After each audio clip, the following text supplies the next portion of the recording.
What you're about to view is an example of an Individualized Family Service Plan, or IFSP meeting. The purpose of this meeting is to develop a plan of supports that will address the family's priorities and areas of concern.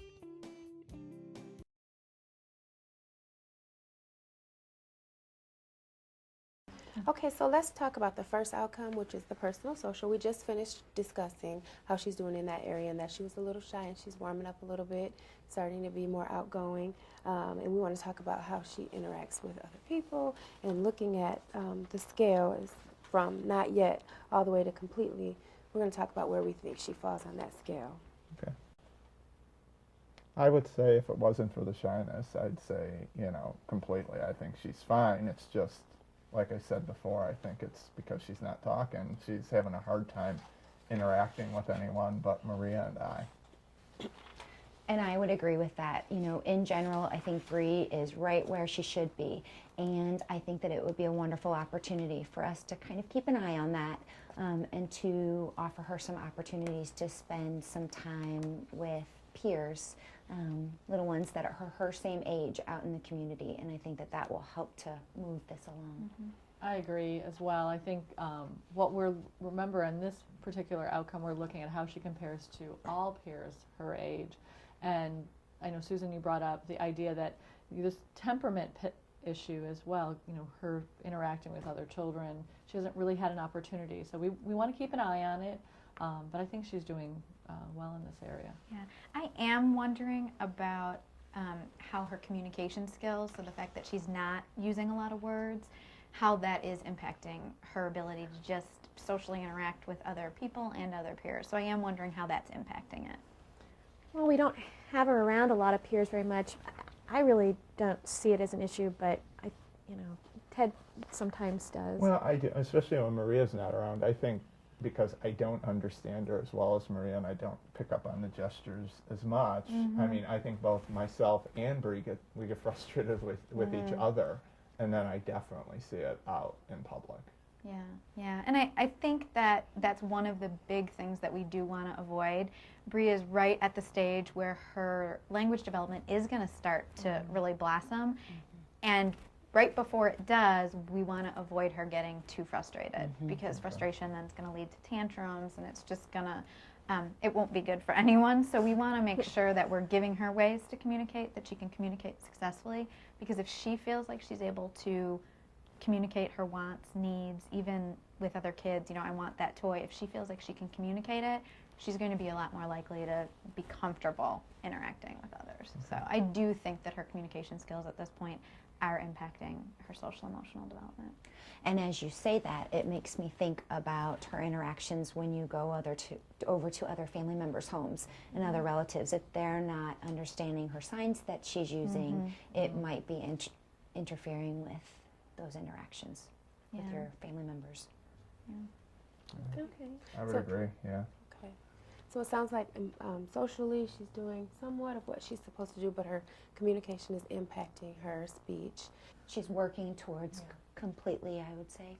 That I would sounds agree about with right that. to me. Yeah. Okay. Yeah, working All towards right. sounds good, positive. And she is. I mean, from my perspective, she's got lots and lots of wonderful skills. Yeah. And we're just going to help in that one little area Okay. that's impacting her. Okay. So we're going to talk about the next outcome, which is using knowledge and skills. We're going to talk about how she learns new skills and demonstrates that she has those skills. We're going to talk about her cognitive skills as well as her motor. And this tells us how she comes to know and explore her environment. You have any questions about that? I really don't have any concerns there, except, using the words. So, but I mean, she's a pretty smart girl. She figures things out. Yeah, I would really agree with you.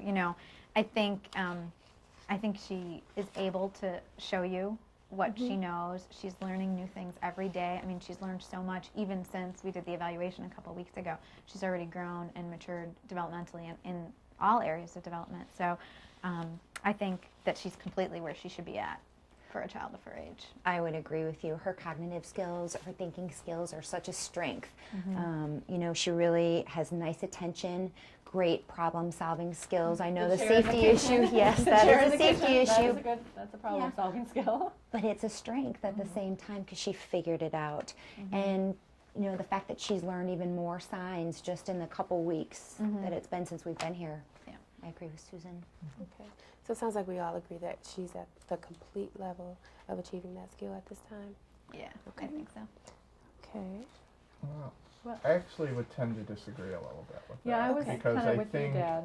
she's understanding Okay. everything, but I'm going to go back to the talking because she's not able to communicate it. I don't know how we can say she's completely where she needs to be at. And it's good that you brought that up because you see Bree in a variety of settings where we saw her with just us here in her comfortable setting. So when we're looking at these outcomes, we're not just looking at one place, one time. We need your perspective of how we broaden that out to see her in other environments. So, you know, and I kind of lean towards less than completely, Okay. really because of Yeah. the way she's communicating.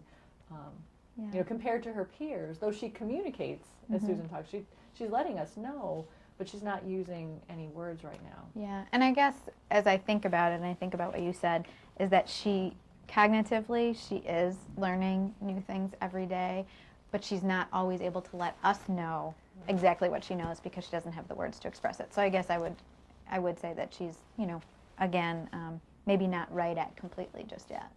Maria, I know that you said you don't have any concerns in terms of your ability to understand her. And Ted, I heard you say that sometimes that's a frustration point. How about other people? When you're out in the community or at other relatives' homes, are they able to understand what Bree wants or needs? As we know, effective communication is impacted more by how we communicate rather than what is actually said.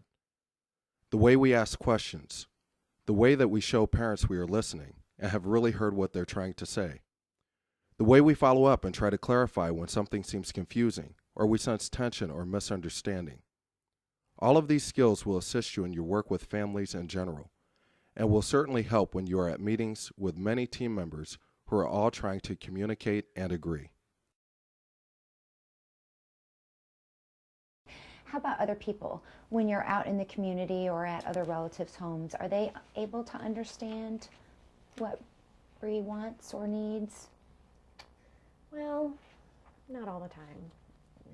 I mean, they usually look to me to like interpret what she's saying. So I guess not all the time. So that might be something that we can work towards.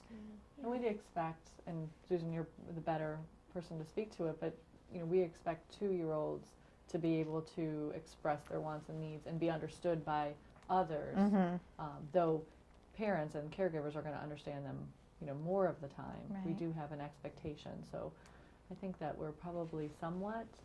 Okay. Somewhat. Does everyone feel comfortable? Yeah, I'd agree with that.